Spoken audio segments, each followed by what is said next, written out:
नमस्ते,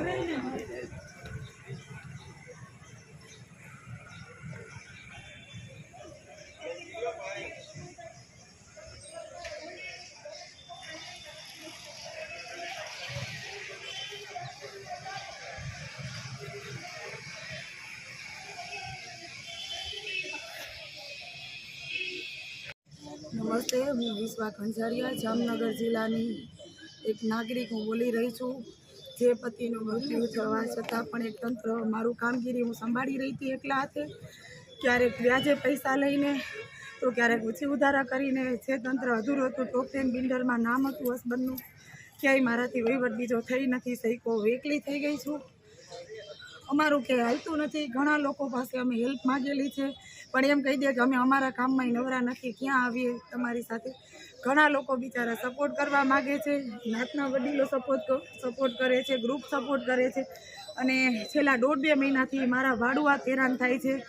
હું એનું હાઉસ ટેક્સ પે કરું છું, ભાડુઆત પાસેથી લઉં છું પૈસા, તો મફત નથી લેતી. અમે આવડી પ્રોપર્ટી દીધેલી છે તો આ રોડ ખોદી નાખ્યો છે. પ્રોમિસ કરેલ હતું કે હવે આ રોડ વધારે નહીં ખોદીએ. 1000 માણસની વચારે જે મોટા સાહેબ હતા, બરાબર કોઈનું નામ નહીં લઉં, બધાને ખબર જ છે. હું એની રિસ્પેક્ટ હજી પણ કરું છું. નમ્ર વિનંતી છે, નમ્ર અપીલ છે કે પ્લીઝ એક વિધવાની હાઈ ન લ્યો, સુધરી જાઓ. જેટલું તમે કીધું હતું, કાલ સવારની તડકાની લડું છું. મારી હાલત લથડી ગઈ છે, મારું હાથ પકડવાળું કોઈ નથી, સાસુ સસરા નથી, જેઠ ગુજરી ગયા છે, એક ભાઈ છે મારા હસબન્ડના નાના ભાઈ, હસબન્ડ તો ગયા છે, બરાબર. એકલી લડું છું. અમારું ઘણું બધું બીજું ખોયું છે પણ હવે રોડમાં જે કીધું હતું, પ્રોમિસ કરી હતી કે આથી વધારે લીટા તાયણા એનાથી વધારે નહીં ખોદીએ.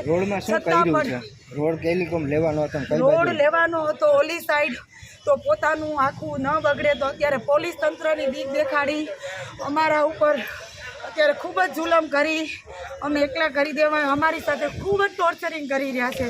ઈશ્વર નહીં મૂકે, ઈશ્વર અને સમાજ મારી સાથે છે. હજી હિંમત નથી આવેલી. મારા ભાડુઆત સાથે ઘોર અન્યાય થઈ રહ્યો છે, અમારી સાથે ઘોર અન્યાય થઈ રહ્યો છે.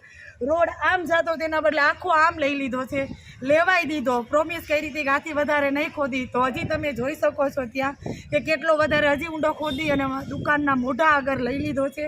હવે આ સહન નથી થતું. આના સિવાય પણ કેટલું બધું મારું બગાડી નાખ્યું છે. જામનગરમાં 80% જગ્યાએ હોય, એના બદલે મારા એક ઉપર જ જુલમ કરે છે. બધી રીતે ગુસ્સો ઉતારવામાં આવ્યો. જે તે વખતે 20 દિવસ પહેલાં મિટિંગ થઈ ત્યારે ક્રોધમાં આવેશમાં આવીને બધાથી બોલાણું હોય એનો ખાર ઉતારે છે. સાહેબ, તમે જે સાહેબ છો એ રિક્વેસ્ટ કરું છું, તમારો પણ પરિવાર છે, છોકરા છે, અમારી હારે થયું એવું કોઈ હારે કુદરત ના કરે. એક નમ્ર વિનંતી છે, એક વિધવાની હાઈ ન લેશો પ્લીઝ. હું અત્યારે ખૂબ ખરાબ હાલતમાંથી પસાર થઈ રહી છું. જીવન અને મરણનો પ્રશ્ન છે. મને કાંઈ થયું તો મારા છોકરાનું કોણ?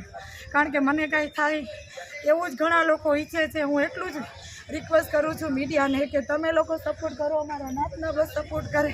એક નમ્ર અપીલ છે. પોલીસવાળાની ધાક ધમકી દેખાડી અમને ધમકાવવામાં આવે છે અને અમારી સાથે સખત અન્યાય કરીને અમારું બધું તંત્ર બગાડવામાં આવે છે. આમાં વહીવટ થઈ ગયા છે. હું શું કરું? હું ક્યાંથી પૈસા કાઢું? એવી કાંઈ જરૂરત વાયા મીડિયા અમને કહેવડાવું તો અમે પણ કરી શકત. પણ હવે જે થયું ઈશ્વર ઉપર છોડીને આગળ ચાલું છું. Thank you so much. તમારો ખૂબ ખૂબ આભાર.